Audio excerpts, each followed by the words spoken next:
Okay, match 3 with Temur Tron. We're on the play. We haven't had a bonkers opening hand yet. One Tron piece, one map, one prism. This is good enough. Turn 1 map, turn 2 prism, and then I can Stirrings or Seagate Oracle my way to the second piece of Tron, and then I can use the map finally to crack for the third piece of Tron. Basic Island.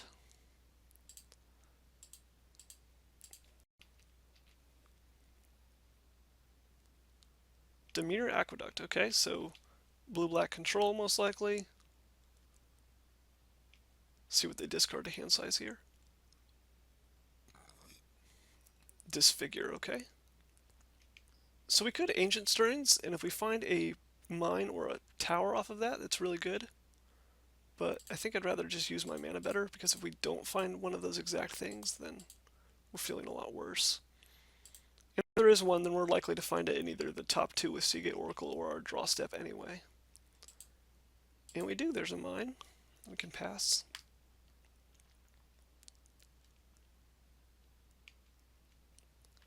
Pristine Talisman comes down.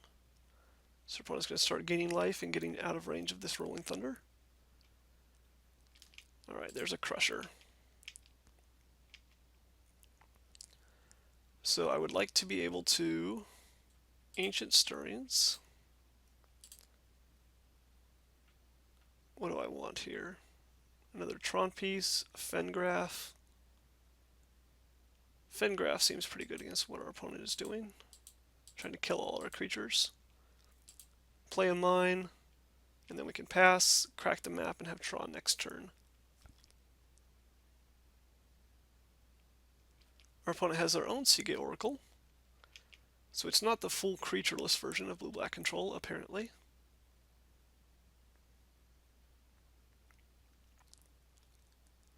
Followed by Radiant Fountain. Alright, go find a tower.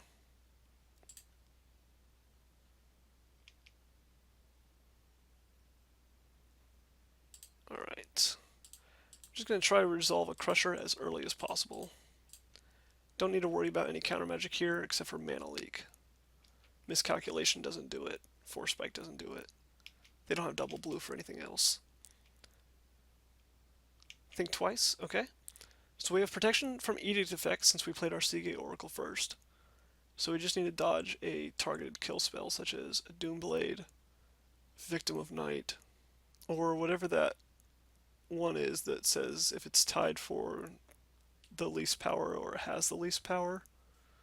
Unfortunately, we have a Seagate Oracle, so that's not going to work. Unfortunately for our opponent, it's great for us. Wretched Banquet, I believe, is what I was thinking of. Alright, our opponent is playing a Guildgate and passing, which is obviously great for us. Now we could Rolling Thunder before attacking, so that our opponent couldn't sacrifice the Seagate Oracle even if they wanted to, but our opponent probably has counter magic up. See what our opponent sacrifices. Alright, they're going to cast their Mystical Teachings now. Let's see what they go and find. Tragic Slip. Okay, so they're going to get to Chump Block, and then Tragic Slip the Ulamog's Crusher. Or I guess they can just sacrifice it, that's even better. Alright, very intelligent of them. They did have to sacrifice a Radiant Fountain to do that, though. So we're going to take this opportunity to resolve some more threats. And in fact, I should be doing this in a different order. So even if I draw no lands off of this, I can still play Power Plant and then cycle to green and resolve a Vanguard afterward. And that's exactly what happened. Drew no lands. So let's see what our opponent can do about this. Next turn we can play Fengraph, crack it, and also play Ulamog's Crusher, so we should probably be looking to do that, potentially. Alright, our opponent has Think Twice main phase, another Aqueduct, picking up an island. They have another Think Twice in the yard, and a Mystical Teachings in the yard. Alright, so let's start off by attacking for a bunch.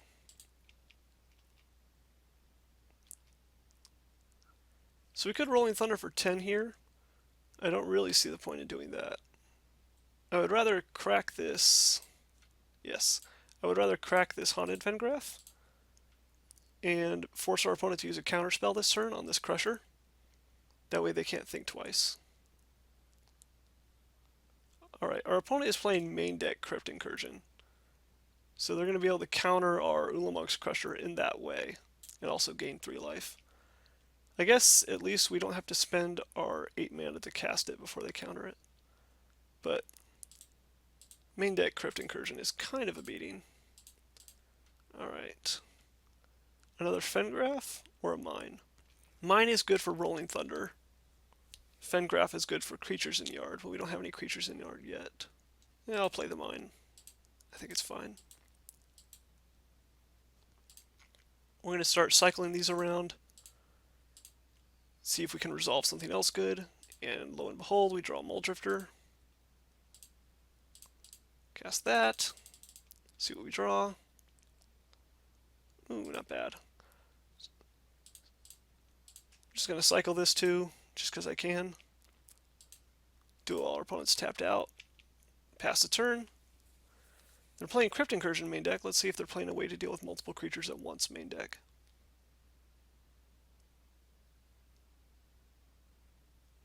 Alright, they start by flashing back a Think Twice.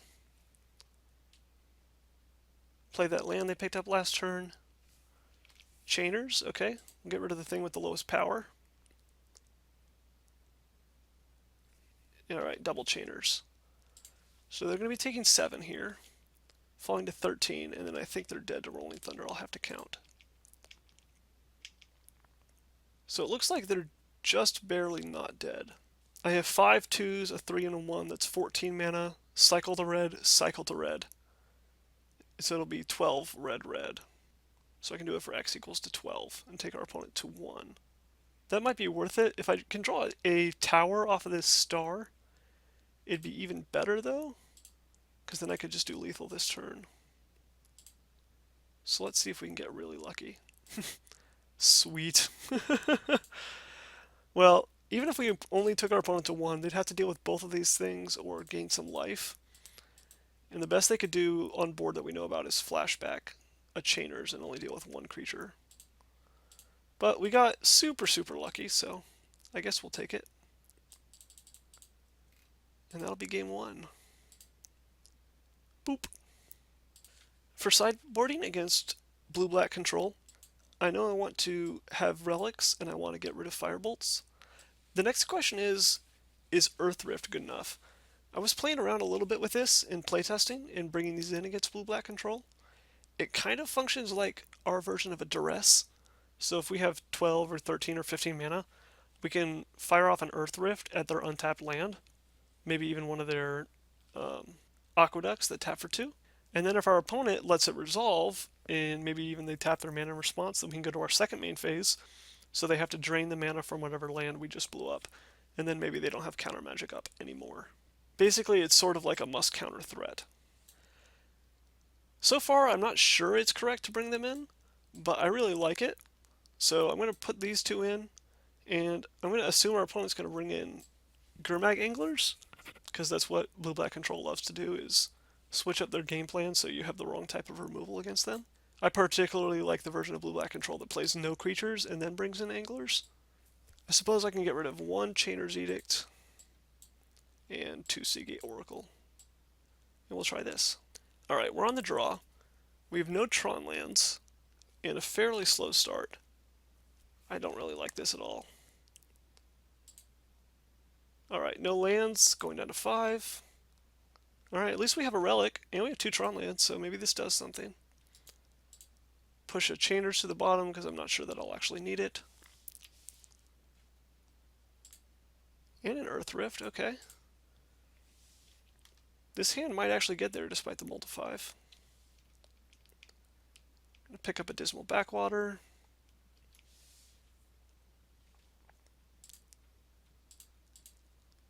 Play a Lens. Play a Sphere. Next turn I can Earth Rift their Aqueduct and force them to have a counterspell. And if they tap out here for like a Pristine Talisman, I can really get them. Or a Seagate Oracle. There's the Talisman. Alright, here comes maximum punishment. Earth Rift. Boom, boom, boom. Take that. Exile your Aqueduct. And if they have a land light hand, we might be doing great. Unfortunately, they do have a pristine talisman active, and they're going to gain a lot of life, so it's going to take us a while to finish this game. I need to be able to resolve a Mole Drifter. Okay. I guess I shouldn't play. You shouldn't tap the tower if there's a chance that you'll get Tron online. Now if I can find Power Plant, which I can't, then I could have played a Mole Drifter this turn. If I just take a land, I'm not guaranteed to be able to play Mole Drifter next turn, so I think I should take Map. Play it, and pass the turn. Our opponent is going to Spreading Seas us. I did not expect them to have that. I did not know that Blue-Black Control sideboarded those in against us. Alright, there's the power plant. So now I can go find another tower if our opponent does not disrupt that. Seagate Oracle, okay. Alright. Tower. I'm going to get to resolve a Mole Drifter, which is going to be great. Our opponent discards Chainer's Edict to hand size. Get our blue mana from our Spreading Seas tower. I don't think I'm going to need that colored mana later, so I guess I'll do this now. Let's see, green or blue, or it doesn't really matter. Since I have another prismatic lens, I can use the cycle if necessary. Prophetic Prism, okay. Alright. Play the star. I guess I could do that for green mana right now if I wanted to. In case I draw Ancient Stirrings, but I'm not going to count on it. I get rid of this Chainer's Edict. One reason to not crack the star yet is in case I draw another non-creature card, I don't want them to be able to duress it out of my hand. Alright, another Chainers.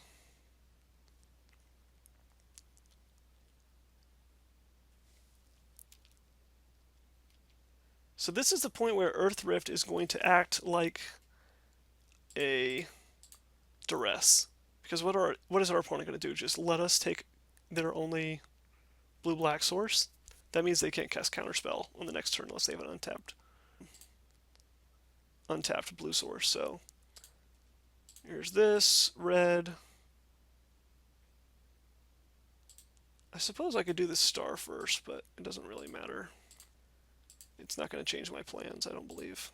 And I want to leave it on the table just in case I need to gain life with this Fangren. Alright, there's the counterspell. So we did force our opponent to have it. Play land and pass. Could have potentially been good to crack this for red last turn in case I just drew my another Earth Rift, but odds of that weren't super high. And once again, I wanted to protect my hand from duress. Alright, now I can crack this. Well, I can start with Mole Drifter, Earth Rift. Excellent, so I can take them off their red source.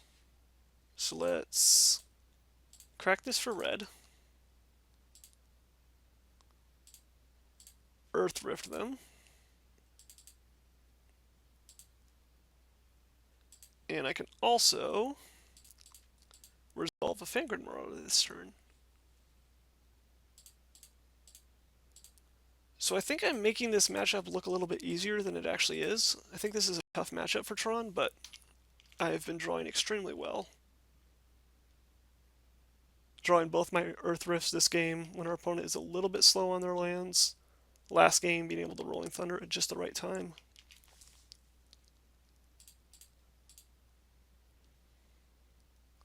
Always Relic first, so I don't forget, and so our opponent has fewer choices.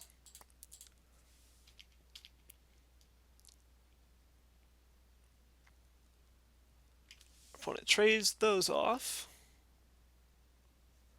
And I think now it's time to Earth Rift this again. So let's see.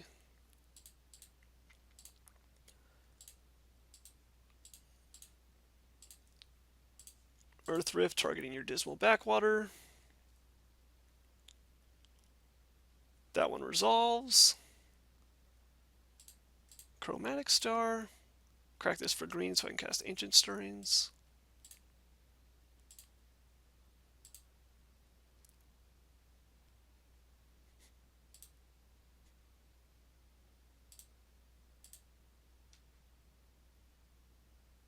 Ulamog's Crusher. Okay, well, I'm going to take that. And the reason I'm going to take that is our opponent has not showed us a mana leak. And I have exactly 8 mana. So no miscalculation, no mana leak, please. Alright, now we have 2 threats. Our opponent has no double blue mana. They get the Mystical Teachings, okay. So they can go find a Diabolic Edict or Doomblade, okay. So they can take out the Crusher and not have to sacrifice to that at least. But we still have a 5/5. Spreading Seas to take us off Tron, okay.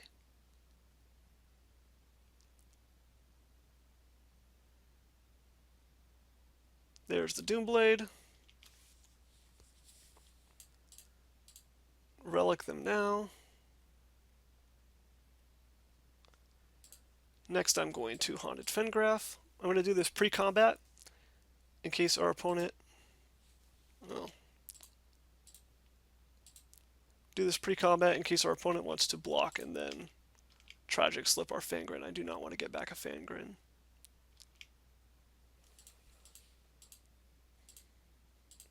Get to resolve my Muldrifter. Go digging for a replacement mine. Another Earth Rift. Excellent. See what's in our opponent's graveyard. 1 Mystical Teachings. There's definitely a potential that we should have cracked our relic there after we got back our creature with a Haunted Fengraf. That way they couldn't go untapped land into Flashback Mystical, but that means they're taking 7 damage from attackers this turn. And that means our Haunted Fengraf is worse whenever we eventually have to pop this relic, so I think it's okay that we didn't. Another Pristine Talisman, okay. So here, if we can find Tron, then we can Earth Rift, Flashback, Earth Rift, I think. I don't think I want to crack this relic right now. I still want my other Haunted Fengraf to be good.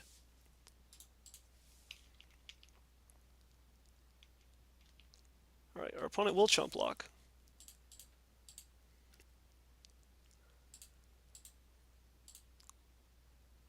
We're going to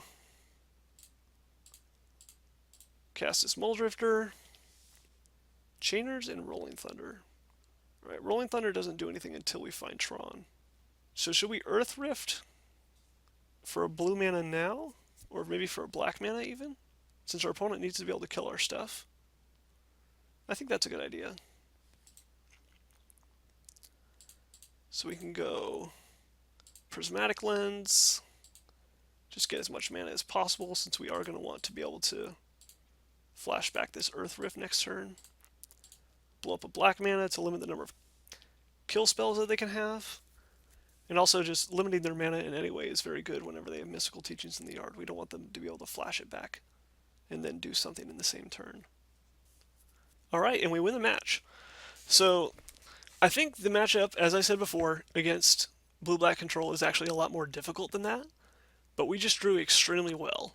We drew all 3 of our Earth Rift sideboarded that game, as well as a Relic of Progenitus. So we drew 4 out of the 5 sideboard cards. And also game 1 we drew pretty aggressively, a little bit better than we would normally. So normally you want to be a little bit more careful about running things out into counter magic, knowing which thing to cast first, but we were kind of given all the correct tools this game, so we were able to make that into a win. Alright, 3-0 on to match 4.